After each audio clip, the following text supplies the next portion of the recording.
श्रीमती शर्मिला विनय मिस्किन. सध्या मी विक्रीकर उपायुक्त सांगली वस्तू व सेवा कर भवन येथे कार्यरत आहे आणि आज मला खूप आनंद होतोय की 25 वर्ष आमच्या अरुण नरके फाउंडेशनला पूर्ण होत आहेत आणि त्यानिमित्त हा एक आनंद सोहळा आपण साजरा करणार आहोत आणि त्यामध्ये तुम्ही मला सहभागी होण्यासाठी आमंत्रित केले आहे. तर सर्वप्रथम मी अरुण नरके सर, ओबेराय सर आणि पाटणकर सर यांचे आभार मानते की त्यांनी कोल्हापूर सारख्या एका छोट्या शहर पण आपण म्हणू शकत नाही तेव्हा 25 वर्षापूर्वी जेव्हा कोल्हापूर हे एक गाव होतं तर तळागाळातील ज्यांना शिक्षणाच्या सुविधा उपलब्ध होऊ शकत नाही अशा खेडेगावातील मुलांसाठी अरुण नरके फाउंडेशन, ज्या मुलांना स्पर्धा परीक्षा म्हणजे काय आहे ते सुद्धा माहीत नाही अशा मुलामुलींसाठी जे अरुण नरके फाउंडेशन सुरू केले आणि त्यातलीच मी एक विद्यार्थिनी की मला सांगायला खरं तर खूप आनंद होतोय की मी लग्नानंतर एक टिपिकल हाऊसवाईफ होते. एक 9 वर्ष मी घरी होते. काहीतरी करायचं होतं पण काय करायचं हे सुचत नव्हतं आणि त्याच्यातून मला अरुण नरके फाउंडेशननी एक यशाचा मार्ग दाखवला, एक ज्ञानाचा दिवा दाखवला असं मी म्हणेल. आणि मी त्या अरुण नरके फाउंडेशनमध्ये ॲडमिशन घेतली. स्पर्धा परीक्षा काय हे सुद्धा मला माहीत नव्हतं. मला फक्त माहिती होतं की स्पर्धा परीक्षा म्हणजे PSI STI होणं आणि त्याप्रमाणे मी PSI STIचा फॉर्मसुद्धा भरला. मी नरके सरांच्या मार्गदर्शनाखाली अभ्यास सुरू केला. छान आमचा ग्रुप होता. आम्ही अरुण नरके फाउंडेशनला एक आमचं दुसरं घरच समजत होतो की 12-12 तास आम्ही तिथे अभ्यास करायचो आणि लायब्ररी तर एवढी सुंदर होती की प्रत्येक विषयावरची अद्ययावत पुस्तकच नव्हे तर ग्रंथ, इंग्लिशमधली सुद्धा जुनी स्वातंत्र्यपूर्व काळातील मोठ्या मोठ्या लेखकांनी लिहिलेली ग्रंथसुद्धा तिथे अवेलेबल करून द्यायची. फक्त आम्ही एक सांगायचा उशीर की सर आम्हाला इतिहासाचं हे पुस्तक हवं आहे, सर आम्हाला भूगोलाचं हे पुस्तक हवं आहे.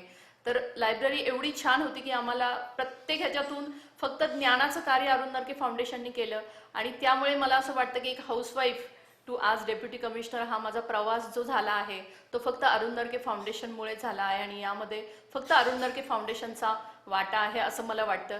आजही अरुण नरके फाउंडेशनमधून हजारो मुले दरवर्षी पास होत आहेत. कुठलाही नवीन मुलगा किंवा मुलगी जेव्हा आमच्याकडे गायडन्ससाठी येते, करिअर गायडन्स, तेव्हा आम्ही सांगतो की तुम्ही अरुण नरके फाउंडेशनमध्ये जा की जिथे तुम्हाला कमीत कमी शुल्क आकारून तुम्हाला योग्य ते ज्ञान दिलं जाईल आणि तुम्हाला यशाच्या मार्गावर नेऊन ठेवलं जाईल. तर विद्यार्थी मित्रांनो, खरंच अरुण नरके फाउंडेशन हे एवढं आहे, एवढ्या आठवणी आहेत माझ्या अरुण नरके फाउंडेशनच्या की माझा मुलगा छोटा असताना मी एवढी अभ्यासात म्हणजे मला माहिती होतं की आज जर आपण स्पर्धा परीक्षेतून यश मिळवले नाही तर आपण आयुष्यात काही करू शकत नाही. फक्त चूल आणि मूल एवढंच आपल्याला करावं लागेल आणि मी जोमाने अभ्यासाला लागले होते. तर खरंच मी स्वतःचं कौतुक म्हणून हे सांगत नाहीये पण मी त्या अभ्यास एवढा केला होता 100% की मी जेव्हा मुलाला रात्री माझ्या लहान मुलाला गोष्ट सांगायला जायचे तर तेव्हा मी इतिहासातलं हिटलर पहिलं महायुद्ध, दुसरं महायुद्ध हे मी त्याला सांगायचे. हे नकळत व्हायचं की तो अभ्यासाचा माझा भाग होता कारण इतिहास हा माझा विषय होता. मग तो सांगायचा की आई तू मला काऊचिऊची गोष्ट सांगण्याऐवजी हिटलरची गोष्ट काय सांगतेस. आणि मग मला लक्षात यायचं की अरे आपण अभ्यासात एवढं रममान झालो आहोत की आपल्याला दुसरं कुठलंही भान राहिलेलं नाहीये. आणि हे सर्व कशामुळे शक्य झालं तर अरुण नरके फाउंडेशनमध्ये जे वातावरण होतं, अभ्यासाला पोषक वातावरण जे होतं, तिथं जी माहिती दिली जायची, ते ज्ञान दिलं जायचं, त्यामुळेच तर हे शक्य होतं असं मला वाटतं. आणि आज खरंच आज हे जी महाराष्ट्राची सेवा करण्याचं जे मला भाग्य मिळालंय ते अरुण नरके फाउंडेशनमुळे मिळालंय असं मी म्हणेल. आणि खरंच माझाच विश्वास बसत नाही कधी कधी की अरे आपण काही वर्षापूर्वी एक साधी हाऊसवाईफ होतो आणि अरुण नरके फाउंडेशन मुळे आल्यामुळे माझा कायापालट झाला असं मी म्हणेल. आणि तेव्हापासून मला सवय लागली की आयुष्यात कुठलंही किंवा जीवनात कुठलंही संकट आलं तर त्याला आपण पॉझिटिव्हपणे सामोरं कसं जायचं. आणि जेव्हा हे यश मला मिळालं तेव्हापासून मी ठरवून टाकलं की आपल्या आयुष्याच्या डिक्शनरीत नाही हा शब्द आपण आला नाही पाहिजे. म्हणजे पूर्वी जेव्हा मला कोण म्हटलं असेल की तू पास होऊ शकत नाही तर तेव्हा मी येथे चॅलेंज घेतलं होतं की नाही मी पास होऊन दाखवणारच, मी क्लास 1 ऑफिसरच होणार. आणि कुठली पोस्ट घ्यायची हे सुद्धा मी ठरवलं होतं की आपण तीच अधिकारी व्हायचंय की जे विक्रीकर अधिकारी व्हायचं होतं. ते स्वप्न मी बघितलं आणि ते साकार झालं. ते फक्त अरुण नरके फाउंडेशनमुळे. त्याच्यामुळे सगळं श्रेय हे अरुण नरके फाउंडेशनला जात आहे. सगळ्या विद्यार्थ्यांना मला एकच सांगावंसं वाटतं की तुम्ही सर्वच जण अभ्यास करत होता तेव्हा सुद्धा 20 वर्षापूर्वी, आता सुद्धा तुम्ही सर्वजण अभ्यासच करत आहात. लाखो विद्यार्थी स्पर्धा परीक्षेला बसत आहेत. पण त्या मुलांमध्ये आणि आपल्यामध्ये काय वेगळं असायला हवं तर त्यासाठी तुमच्यामध्ये काही लक्षणं असायला हवीत. तुमच्यामध्ये कुठली लक्षणं असायला हवी, तर काकचेष्टा, बकध्यान, काकचेष्टा, बकध्यान, श्वाननिद्रा, अल्पहारी, गृहत्यागी, पंचलक्षण, विद्यार्थी पंचलक्षण, ही 5 लक्षणं तुमच्यामध्ये असायला हवीत मित्रांनो. काकचेष्टा म्हणजे मी तुम्हाला कावळ्याची जी गोष्ट आहे की जो दगड टाकून त्याला जेव्हा तहान लागली तेव्हा त्यांनी ते पाणी कसं प्राशन केलं, तर तुम्ही म्हणाल की ही काऊची गोष्ट, शिवची गोष्ट मॅडम सांगतायत का, तर तसं नव्हे. तर तुम्ही ती खडे कुठले टाकायचे आहेत त्या मडक्यात, तर तुमचे ज्ञानरूपी, तुम्हाला जे संस्कार रूपी एक एक खडा तुम्ही त्याच्यात टाका, तर ह्या स्पर्धा परीक्षेचं यश तुम्हाला नक्कीच चाखायला मिळेल. त्याच्यानंतर बकध्यानम, तुम्ही बघता की बगळा हा तासनतास पाण्यात उभा असतो, त्याला अत्यंत छोटे छोटे मासे डिस्टर्ब करत असतात, पण तो कधीही डिस्टर्ब होत नाही आणि तो फक्त योग्य संधीची वाट बघत असतो. मित्रांनो, जेव्हा कुठला मोठा मासा दिसेल तेव्हा तो झडप घालतो. तर तुम्ही सुद्धा हे लक्षात ठेवा, जी छोटी छोटी तुमची मित्र, छोटे मासे म्हणजे तुमचे मित्र, जे तुम्हाला तुमच्या अभ्यासापासून प्रवृत्त करतात, पण तुम्ही योग्य संधीची वाट बघायची मित्रांनो आणि स्पर्धा परीक्षेचं यश खेचून आणायचे. त्याच्यानंतर मी सांगते, तिसरं लक्षण विद्यार्थ्याचं आहे ते श्वान निद्रा. तुम्ही बघा की कुत्रा हा नेहमी डोळे झाकून झोपलेला असतो, पण तो कधीही झोपलेला नसतो, तो सावध असतो. तसंही तुम्ही आजूबाजूला विद्यार्थ्यांनो सावध असायला हवं. आजूबाजूला कुठल्या घडामोडी घडतायत, राष्ट्रीय घडामोडी, आंतरराष्ट्रीय घडामोडी, त्याच्यामध्ये त्याचा आपल्या स्पर्धा परीक्षेशी कसा संबंध आहे आणि आपल्या अभ्यासाशी कसा संबंध आहे हे पण आपण अभ्यासलं पाहिजे.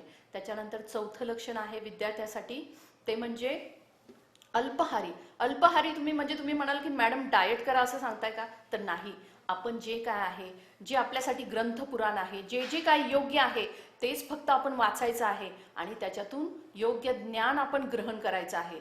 मी तुम्हाला सांगते मित्रांनो, हे व्हॉट्सअप, फेसबुक काय आहे मला अजूनही माहिती नाही, काय इंस्टाग्राम आहे मला माहीत नाही, मला ऑपरेट करता येत नाही इंस्टाग्राम वगैरे. तर हे सगळं क्षणभंगूर आहे. जे शाश्वत आहे ते फक्त तुमचा अभ्यास, तुमचं यश. कुणीही तुम्हाला बाहेर गेल्यावर विचारणार नाही तुमच्याकडे कुठला फोन आहे, तुमच्याकडे कुठली बाईक आहे, तुमच्याकडे कुठली कार आहे, तर विचारणार की तुमच्याकडे कुठली पोस्ट आहे.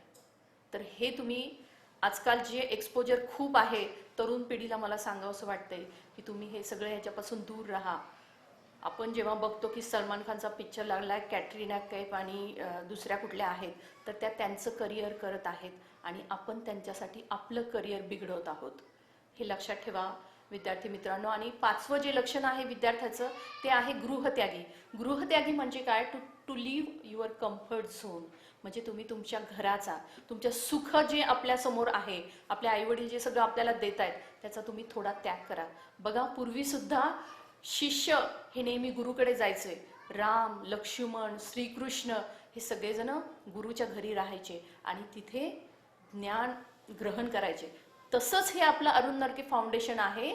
म्हणजे तुम्ही तुमच्या कम्फर्ट झोनचा त्याग करायचा आणि अरुण नरके फाउंडेशनमध्ये ॲडमिशन घेऊन तुम्ही अभ्यास करायचा आहे आणि हे यश खेचून आणायचं आहे. तर विद्यार्थी मित्रांनो, मी म्हणजे खूप काही ग्रेट नाही, मी सुद्धा तुमच्यातलीच एक होते. तर तुम्ही नक्कीच प्रयत्न करा. अरुण नरके फाउंडेशनची साथ तर तुम्हाला आहेच, पण अभ्यास करणं हे तुमचं प्रथम कर्तव्य आहे. एवढी 4-5 वर्ष तुम्ही झटून अभ्यास करा, यश हे तुमचेच आहे. माझ्या विद्यार्थी मैत्रिणींना मला आवर्जून इथे सांगावंसं वाटतं की सरकारने आपल्याला आरक्षण सुद्धा दिलेलं आहे आणि फक्त आपण लग्न करून सासरी जाऊन राहणं हे आपलं करिअर नाही, तर आपण सुद्धा चूल आणि मूल सांभाळून सुद्धा आपण अभ्यास करू शकतो आणि आपण सुद्धा अधिकारी होऊ शकतो. जे आम्ही केलं आहे तेच तुम्हाला सुद्धा पॉसिबल आहे. आपण नेहमी म्हणतो की स्त्री ही कुठलंही आव्हान लीलया पेलू शकते, कुठलीही जबाबदारी ती लीलया पेलू शकते. तर ही स्पर्धा परीक्षा सुद्धा आपल्यासाठी एक आव्हान आहे आणि ते आव्हान तुम्ही सगळ्या माझ्या मैत्रिणी नक्कीच पेलणार आहात आणि तुम्ही सुद्धा माझ्यासारखं, काशीद मॅडम सारखं नक्कीच यश मिळवणार आहात. मला खरंच खूप सांगावंसं वाटतं मुलींना आजकालच्या, की कुणावरही कुठली वेळ येणार आहे, ती येऊ नये असं मला वाटतं, पण कुठली वेळ येईल हे सांगता येत नाही आणि त्याच्यामुळे तुम्ही तुमच्या पायावर उभं राहणं, इंडिपेंडंट होणं, फायनान्शियली तुम्हाला जे फ्रीडम मिळणार आहे नोकरीमुळे ते तुम्हाला कधीही मिळणार आहे. आणि नुसतं फायनान्शियल फ्रीडम नाही मैत्रिणींनो, तुमच्या ज्ञानात भर पडते, तुम्हाला एक प्रकारचा कॉन्फिडन्स येतो, आत्मविश्वास येतो आणि त्यासाठी तुम्ही घराबाहेर पडणं गरजेचं आहे, नोकरी करणं गरजेचं आहे. सपोज मैत्रिणींनो तुम्हाला स्पर्धा परीक्षेमध्ये यश नाही मिळालं तरी सुद्धा तुम्ही कुठल्याही क्षेत्रात करिअर करा. मला आजकालच्या विद्यार्थी मित्रमैत्रिणींना हेच सांगायचं आहे की स्पर्धा परीक्षेत तुम्हाला यश मिळो ही माझी तर सदिच्छा आहेच. पण सपोज जर बॅड लक तुम्हाला ते यश मिळालं नाही तर खचून जाऊ नका. तुमच्या आईवडिलांच्या तुमच्याकडून खूप अपेक्षा आहेत आणि स्पर्धा परीक्षा म्हणजे हे एकच करिअर नाही आहे. खूप सारे करिअर आहे. कुठल्याही क्षेत्रात करिअर करा पण दी बेस्ट करा. विद्यार्थी मैत्रिणींनो, तुम्हाला पण मी एक आव्हान करते की तुम्ही सुद्धा तुमच्या स्वतःच्या पायावर उभे राहा, अभ्यास करा, यश मिळवा आणि माझ्या सदिच्छा या कायम तुमच्या पाठीशी आहेत. आणि आपल्या पाठीशी आहेत ते आपले गुरु म्हणजे अरुण नरके फाउंडेशन. आपल्याला योग्य दिशा दर्शवणारे गुरु अरुण नरके फाउंडेशन. गुरु हा कायम गुरुच असतो, लक्षात ठेवा. आणि आपण हे आयुष्यभर विद्यार्थीच असायला हवं. अजूनही मी विद्यार्थी समजते. जेव्हा एखादी गोष्ट मला कुणाकडून शिकायला मिळते तर त्याला मी गुरु म्हणते.